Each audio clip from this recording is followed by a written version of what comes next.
Les feuilles des arbres tombent, c'est le début des vacances de la Toussaint et avec forcément les premières festivités d'Halloween. À Viverside, dans le Korersberg, des copains ont lancé un jeu collaboratif qui cartonne.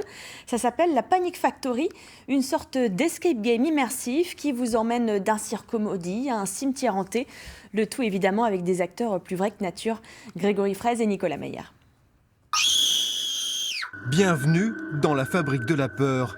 Il faut avoir le cœur bien accroché, un peu d'humour et idéalement une bonne bande de copains pour traverser cet improbable univers où l'on croise d'étranges créatures, un rien oppressant. Tous les gars qui te sautent dessus dans chaque recoin, dans le noir, on ne voit rien, on se fait toucher, il y en a qui courent comme des fillettes. Non mais il y a une salle où il y a des petites filles ou je sais pas, bien déguisées, etc. On est dans un labyrinthe dans le noir, elles font que de crier, c'est horrible et j'ai eu peur du début à la fin, quoi. Expérience immersive et pari réussi pour les organisateurs. Une trentaine de bénévoles qui partagent un goût certain pour le jeu et une certaine malice. Le plaisir, c'est vraiment de faire peur aux gens, de se cacher, d'effrayer les gens et qui voient le maquillage et qui se disent mince, ça fait vraiment réel. C'est rigolo de voir leurs réactions. À chaque fois, ils crient et ils ont peur et ils essayent de se casser, mais à chaque fois, on les suit. Comme ça. Tout a commencé par la rencontre fortuite entre un designer et une décoratrice dans l'événementiel et l'envie partagée de créer un escape game.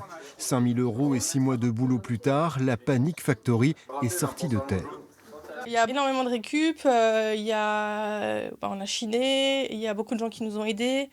Et après, il y a un petit peu de matos qui est à moi, comme je fais de la déco événement, donc voilà quoi. Mélange de jeux d'évasion, d'épreuves, de survie, le concept a visiblement séduit. Les 6 soirées affichent complet, du travail de pro, salué par chaque joueur rescapé. Ils vont tous nous bouffer!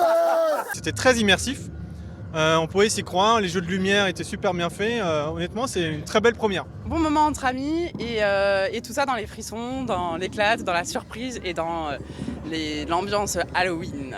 Encouragée par ce succès, l'association songe déjà à lancer un nouveau projet dès Noël, si tout va bien.